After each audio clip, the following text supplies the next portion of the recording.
What is the story that strangers, waiters, bus passengers, cashierso, etc. probably tell that involves you? One time in high school I accidentally ended up taking a Latin test when I am not in a Latin class. I was too embarrassed to leave the classroom, so I pretended to think hard about each question and then just wrote random answers. I figured I could just turn in the test and leave without anyone realizing until after I left that I wasn't in that class. Except when I went to turn it in, the teacher happened to look down at my paper, looked up at me and realized I wasn't in the class, then looked down at my answers again and just said oh. Never in my life have I felt so much disappointment aimed at me than that one. Oh, I was so embarrassed. But I like to think that that teacher now has a funny story about the idiot who came into the wrong class and took the test anyways.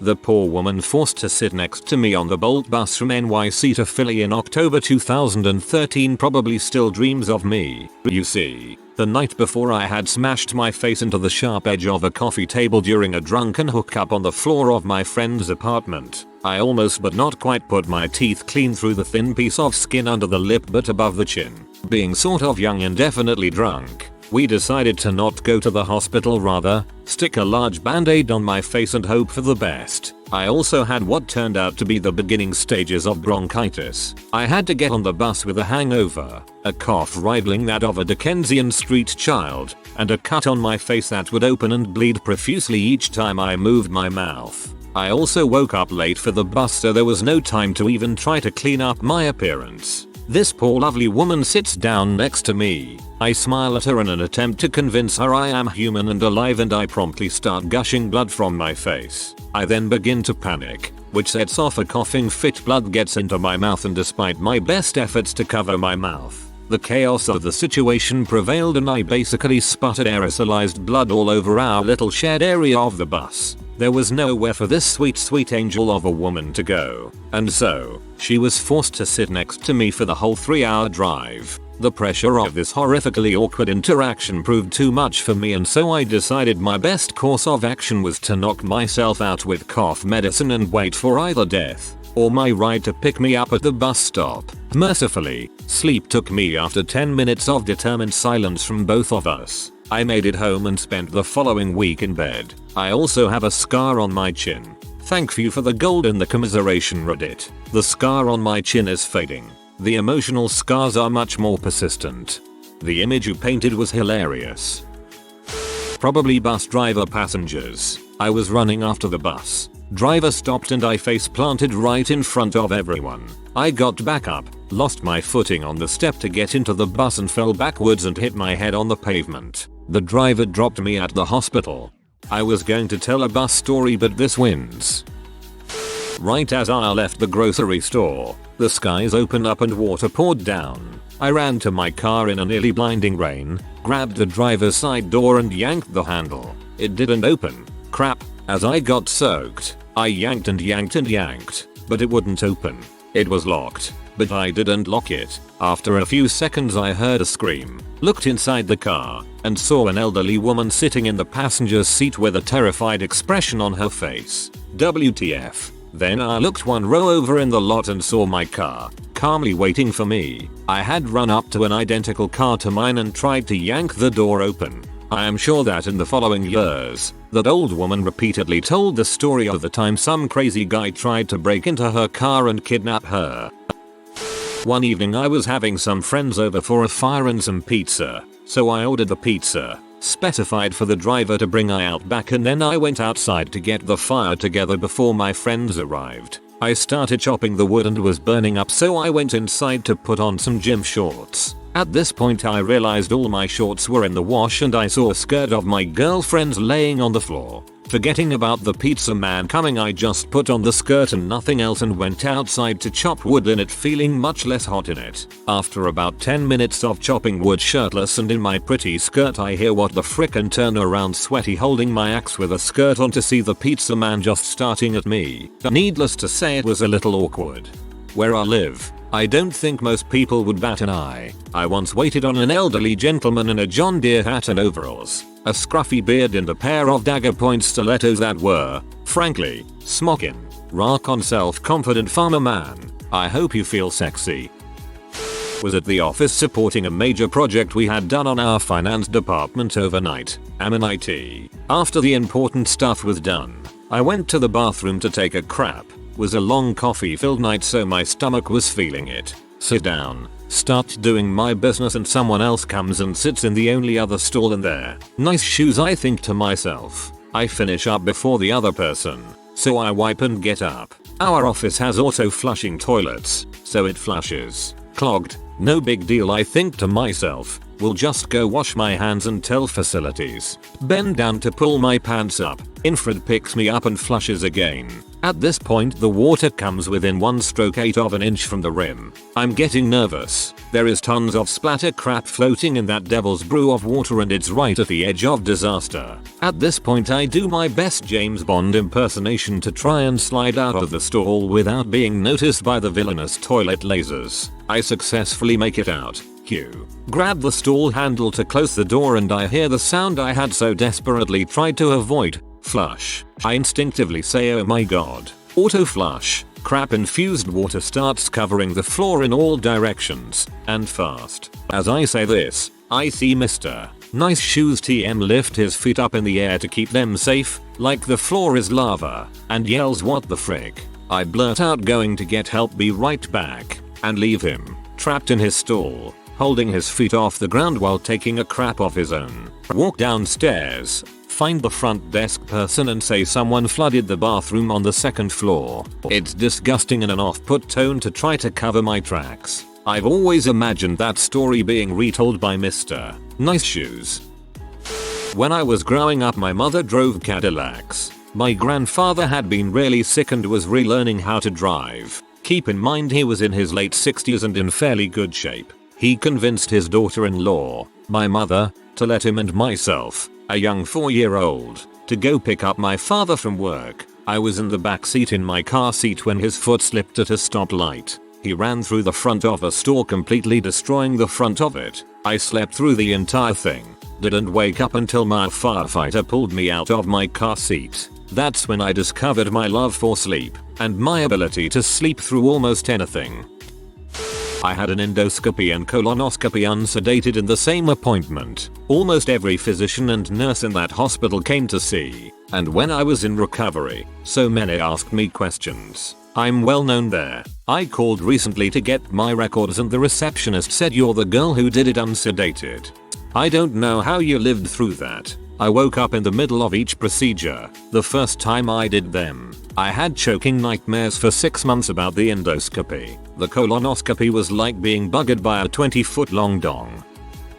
Was riding shotgun in my own Jeep Cherokee and I had my backpack on the floor at my feet. I was in a big rush to get into the bank, so as soon as he parked, I pushed open the door and hopped right out. Except that my feet were somehow through one strap of the backpack, so they didn't come with me. I just sort of plopped out, landing flat on my back with just my feet still in the car, in a crowded parking lot of a bank on a busy street at rush hour. My BF was laughing too hard to help me up, as were many passerby, but the people still talking about this 12 years later are my co-workers because I strained both Achilles with this agile maneuver, so my ankles and feet swelled up and I couldn't fit them into shoes for over a week. Had to wear flip-flops in November and limp around the office in socks the whole time. Have never been able to live it down with my friends and family. I thought you would run in the bank really fast with a bag looking like you're about to rob it.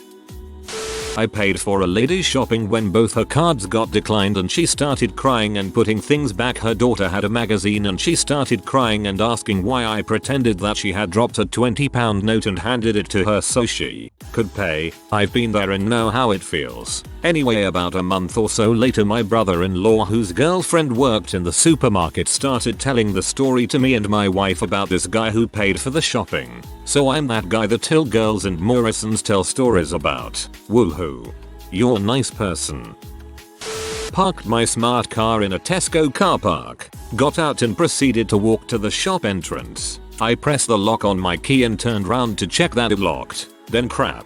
I see my car rolling backwards across 2 lanes of traffic, narrowly missing numerous vehicles. So I sprint to try and catch up with it whilst screaming every swear word I know and multiple people watching the whole thing unfold. For some reason I thought I'd be able to run the length of the car park and stop the vehicle, but I get about 3 feet away before it rolls into another parked car and grinds to a halt. Lots of people saw. I expected it to not be your car and just be a person reversing their very similar looking one.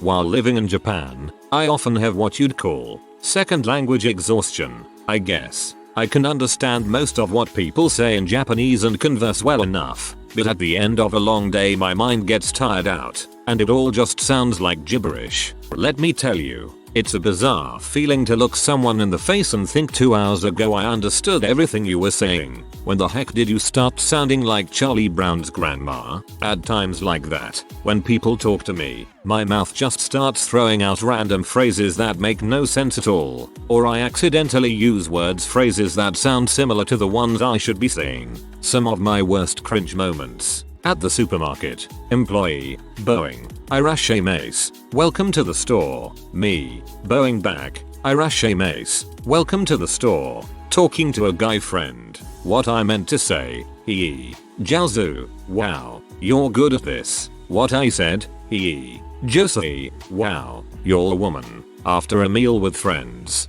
Pointing at my full stomach. What I meant to say. Ha. I pay niya. I'm so full. You know what I said? Ha. A pay niya. I've sure got some nice boobs. Am I right, guys? Sounds boring, but when I went to vacation in Croatia we ordered one of every pancake on the menu to eat as dinner. In the Netherlands, eating pancakes for dinner is normal. The pancakes were listed under the dessert section though. I think we had 6 each and the waiter had a smile from ear to ear with every pancake he brought us. We gave him a big tip even when it's not customary to do so in Europe. Just a small tip will do most of the time. A small tip will do. On behalf of all Europeans to Americans, yeah, we want your money, so big tips are fine too. Especially Greece.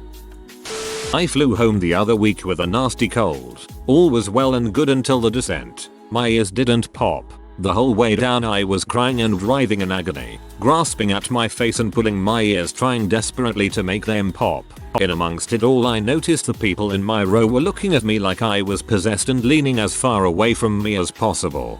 Oh my god, I've been there too. Thought my whole face was gonna explode. I also couldn't hear anything for like a day.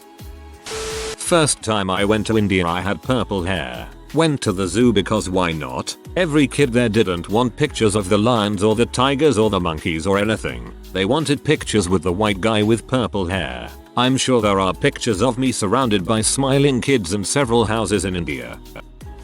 At my big Tesco a few years ago, I was a uni student so times were hard. Tesco has an offer for 1 kilogram of Cathedral City which was £6 but had been reduced by £1. I was a cheataholic so I thought it was a pretty good deal. I got to the counter and instead of being reduced by £1 it was reduced to £1. I went back and bought 10 kilograms worth.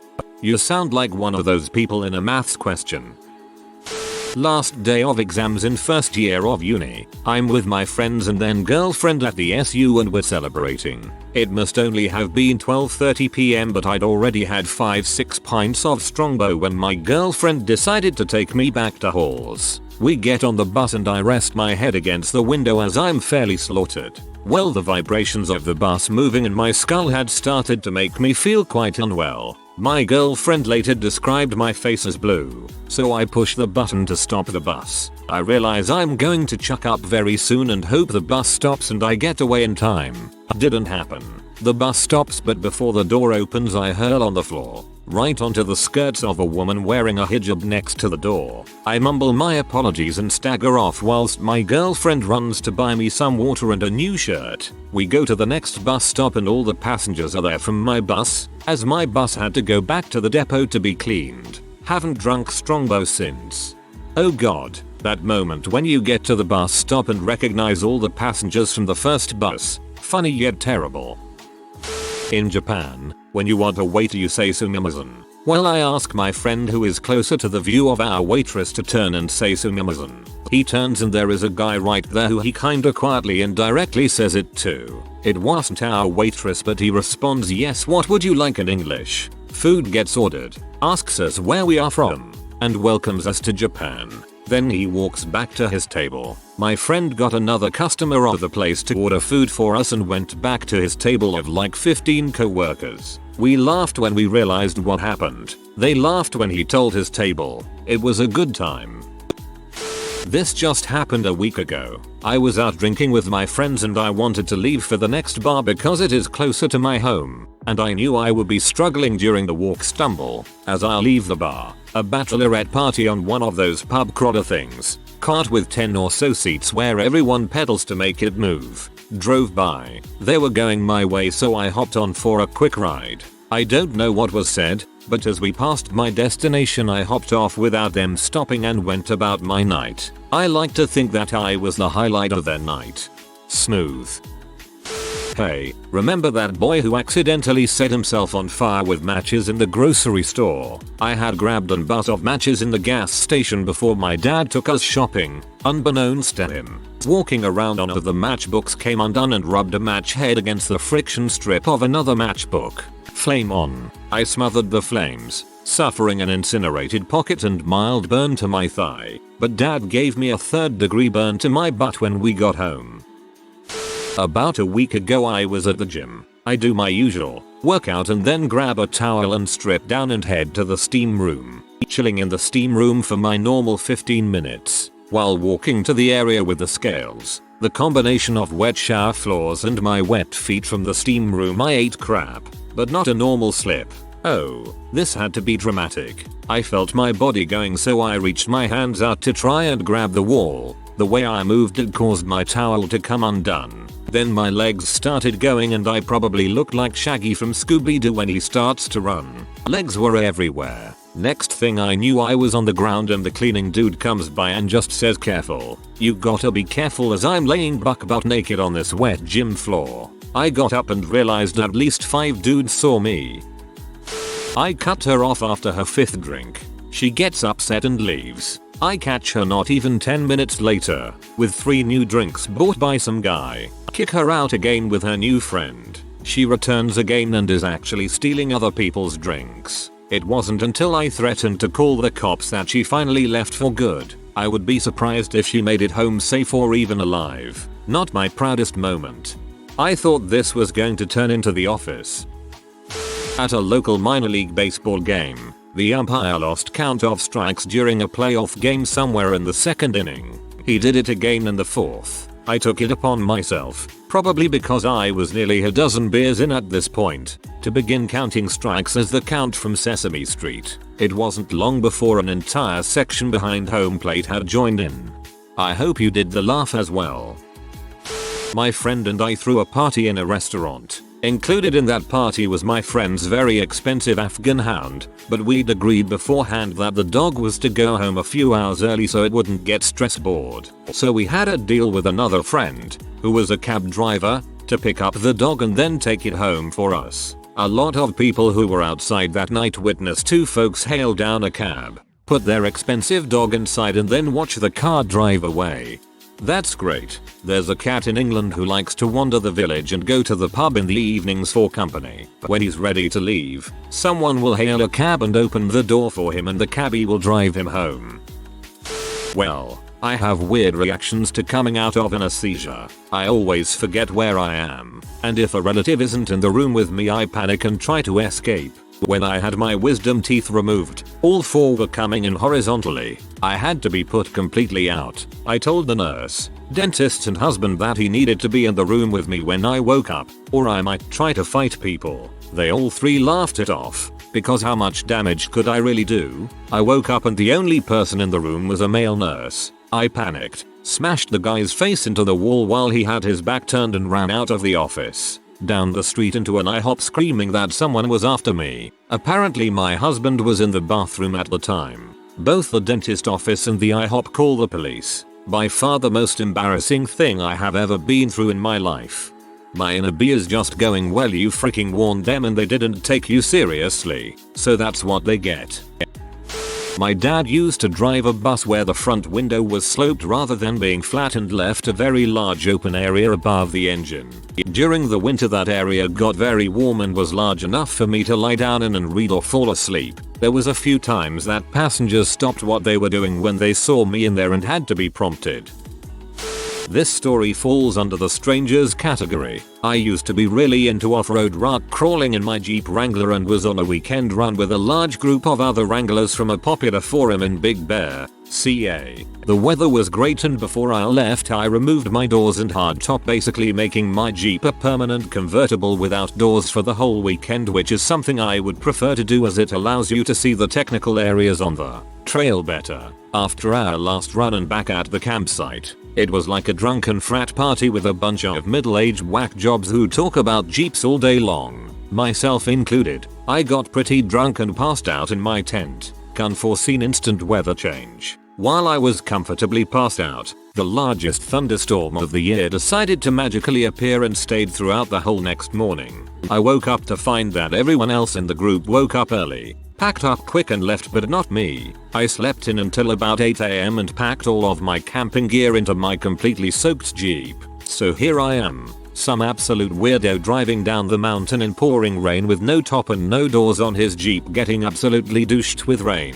Now for the most embarrassing part. Anyone who has driven down Big Bear Mountain knows that there are long stretches of winding road where there are no shoulders to pull over and turnouts are few and far between. Some people get frustrated about vehicles taking the road a little too slow. I am not one of those guys. I just accept that I am stuck behind someone and deal with it. Well, the copious amounts of water seeped into my steering wheel and column and caused my horn to sound uncommanded, continuously. Man, I had 3 people flip me the bird, put their hands up in the air and call me all kinds of bad things on that stretch of road. When I got to the bottom and finally found a safe spot to pull over, I disconnected the lead on the horn itself in the engine bay to continue on my long, wet, cold drive home with a mild hangover. When I got home I had to remove all of the carpet from my Jeep and pull out about 7 of the drain plugs in the floorboards to drain out my interior, as there was about 3 inches of standing water inside. Good thing Jeeps are designed with this kind of crap in mind. This is great. I would totally be telling this story if I were a passerby. So this dong in a Jeep without the roof or doors during a downpour. When I lived in Germany, my girlfriend and I went out to an Indian restaurant. Germans aren't really so much into spicy food. On the menu it offered the dishes as normal, spiced for German tastes, hot and Indian hot. I told the waitress I wanted the Indian hot level of spiciness. She told me in a very serious tone that you will not be able to eat it, just choose the hot and you will be happy. Well, I didn't want to be told how to eat by a young German woman, so I explained to her that we like spicy food in the USA and I would be able to eat what Germans could not. She tried again to dissuade me, but I sent her off to the kitchen with my order. When she brought my meal, the entire kitchen staff came out to watch me eat it. I should have took that as a big red flag. I dug into my food and managed to get one good swallow down my throat, and then my throat literally constricted. I was pain. I had to go immediately to the toilet and vomit. From then on, whenever I went to that restaurant, that waitress always asked me in a very amusing but condescending tone, "And would you like that Indian hot?" If you are new to the channel, you can subscribe. I publish new videos every day. Until then, check another video.